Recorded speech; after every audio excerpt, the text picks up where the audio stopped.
What do you do if you ever find yourself face to face with a lion? I think about that quite a bit. Yes, it's something Don't that you? can keep you up at night. Well, the answer is exactly what this guy did.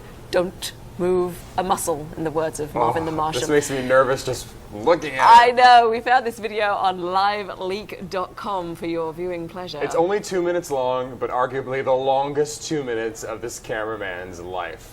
As you can see, all he could do was stand still and just wait for that lion to hopefully walk off. If you look really closely, you can actually see him smile once it decides not to have him for dinner. Look at that. Yeah, the relief. Well, that like a moment when it got statue. closer, it stood there for a while and then got closer. Wouldn't you think this is it? Oh, This is absolutely. it. Yes, But how do you stand there?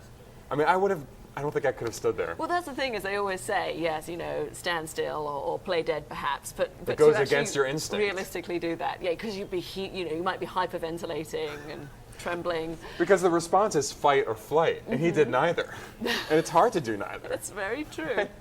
He's Wow. got his amygdala under control. Lucky man. I wonder if he is actually continuing his job or has decided, you know what? I'm good. I don't know. He lived to tell the story or show the so. pictures, so perhaps, you know, he's up for more challenges. Wow.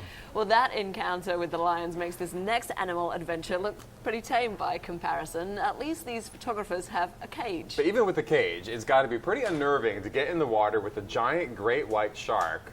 Now try doing it in the dark. Mark Brackley has dove with sharks for 20 years and has never witnessed a sight quite like this. Giant great whites, inches away, slicing through the darkness. I need tape. I need another tape. How was that, I man? saw a huge one, dude. It was unbelievable. Give me the camera quickly, Here, man. Get the tape, bro. Oh, I'm not gonna That put was the chance like that. unreal. What the hell? What did it look like? It was freaking huge. He came by like a submarine. Now, if he's excited, you know it was a big shark, right? It's a clip from Shark After Dark, a new special airing on the Discovery Channel for their annual Shark Week. Yeah, Andy Dehart is one of the marine biologists featured in the program. He is joining us now from the Aquarium of the Pacific in Long Beach, California. Good to see you, Andy. Hi, how are you guys doing? We're very well, thank you. We were looking through some of these premieres, noting there's one that you participate in called Blood in the Water, about the true story that inspired the story of Jaws. We actually didn't know that that was a true story. Well, yeah, Discovery's annual Shark Week kicks off this Sunday, looking at a show called Blood in the Water, which looks at 5 fatal shark attacks that happened in 10 days in 1916 in the Jersey Shore. Now, that's not the true story of Jaws, but it is the backstory that Peter Benchley used to write his horror novel Jaws, which obviously turned into the huge box office smash Jaws. Now, that was an extremely unusual circumstance that there would be that many shark attacks in one area. I mean, we should not fear getting in the water. Absolutely, especially in that area of New Jersey. There's only been, I believe, 35 attacks in New Jersey since the late 1600s. So yes, 5 attacks in 10 days, extremely rare. The risk of shark attack extremely low. Less than 100 attacks per year worldwide, with only a handful of fatalities. So swimming in the ocean, perfectly safe. You don't need to worry about sharks. Yeah, we heard that it was actually less likely that you'll be killed by a shark than that you'll be killed by a dog or a coconut, which is a rather interesting comparison. Andy, perhaps you can tell us why the numbers of shark attacks appear to be going down over the years, because we look at 2008, 59, 2007, 71. These are unprovoked attacks in a year, and even less going back to 2000. So what's going on? Well, initially we saw an increase in shark attack numbers correlating with population growth. Obviously, the more people that are in the water, the more people doing water activities. We're now in the shark's environment. Accidents will happen from time to time.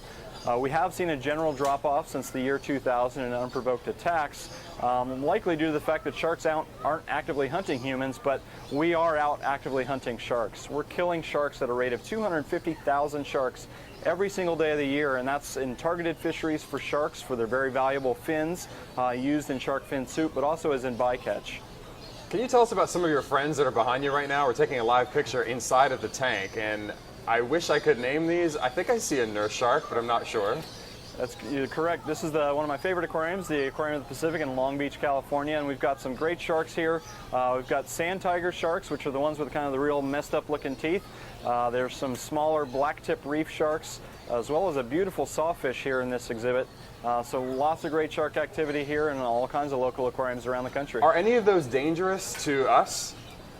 None of the guys here are dangerous that you see, but they actually do have a tiger shark here at the Aquarium of the Pacific, and tiger sharks are within the top 3. Great white sharks, tiger sharks, and bull sharks are the top 3 most dangerous sharks. Again, you have to keep that in mind that it is possible to have encounters with these guys. I've spent over 600 dives with large tiger sharks, and most of the time they've been like big St. Bernards. They haven't been aggressive at all. Okay, so you escaped being bitten by a tiger shark, but haven't you once been bitten by a less aggressive shark? I've spent 20 years working with sharks in the public aquarium industry. We typically do annual physicals on our exams, so we do take them to the doctor once a year. I had the hold of about a 3-foot nurse shark. It got its head away from me and gave me a nice little hickey on the leg because I forgot to drop the tail, and it was my own error that I got hurt. Andy, let me just ask you about something because we here at CNN have done stories about this. We've had some of our correspondents go into some of these shark dives where they get into a big cage. These are not expert divers. They're tourists, essentially. They pay a lot of money to see the great whites and some of these other big sharks. It certainly drives tourism and an admiration for the animal, but can it also be harmful for the animal? What is your position on that?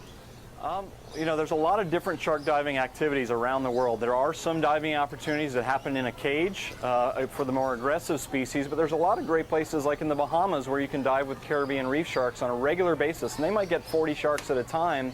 There's no cage at all, and yes, these animals are being conditioned to come to these locations. One of the resorts, Stewart Coves in Dive Bahamas, has done a lot of research looking at are they affecting the sharks? And what they're finding is that they're not really affecting the sharks. The sharks are still migrating down to Cuba.